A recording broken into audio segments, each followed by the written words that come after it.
Use and throw यानी कि समय आने पर इस्तेमाल करना और जब जरूरत ना हो तो उसे फेंक देना, क्योंकि आपको लग रहा है कि वो अब आपके किसी काम का नहीं। तो आखिर कांग्रेस ने क्या यूज एंड थ्रो की राजनीति की है, और अगर की है तो इसका शिकार कौन हुआ है? इसी पर करेंगे चर्चा। नमस्कार, आप देख रहे हैं टेकीधार, मैं हूं आपके साथ ओम पांडे।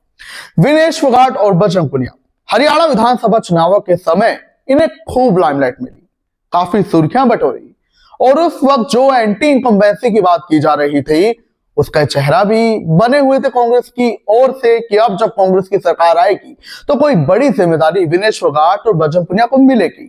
ऐसा हुआ भी। आपको बता दें कि विधानसभा चुनाव के दौरान ही विनेश फोगाट और बजरंग पुनिया दोनों कांग्रेस में जा मिले, और विनेश फोगाट ने बाकायदा जुलाना से चुनाव भी लड़ा और जीती भी, पहली बार वो विधायक बनी।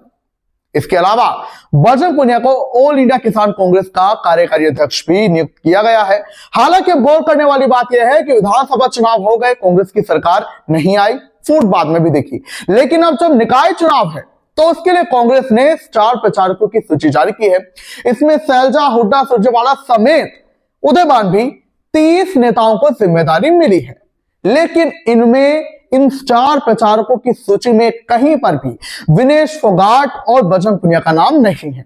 वो ही विनेश फोगाट और वो ही बजरंग पुनिया जिन्हें की विधानसभा चुनावों के समय एंटी बीजेपी जो वोट बटोरना चाहती थी कांग्रेस, उसका चेहरा बनाया गया कि देखो बीजेपी ने पहलवानों के साथ क्या किया। खूब लाइमलाइट और कैमरा पर विनेश फोगाट को लाया गया। लेकिन अब जब निकाय चुनाव है और ऐसे में कांग्रेस में फूट भी कई मौकों पर दिखाई दी, लेकिन अब जब स्टार प्रचारकों की सूची जारी हुई, इसमें भी गुटबाजी को रोकने के लिए जो है सैलजा और हुड्डा गुट, इन दोनों गुटों के कई नेताओं को जिम्मेदारी बड़ी बड़ी मिली है, मगर इसमें कहीं पर भी विनेश फोगाट और बजरंग पुनिया का नाम जो है वो शामिल नहीं है। हालांकि विनेश फोगाट का चुनाव है वो सोनीपत में जो निगम चुनाव है उनके स्टार प्रचारकों में है, लेकिन ऑल हरियाणा लेवल पर ये जो है पैन हरियाणा लेवल पर ये जिम्मेदारी उन्हें नहीं दी गई है, जो कि अपने आप में कई सवाल खड़े करता है। पहला सवाल ये कि क्या कांग्रेस को अब विनेश फोगाट और बजरंग पुनिया की जरूरत महसूस नहीं हो रही?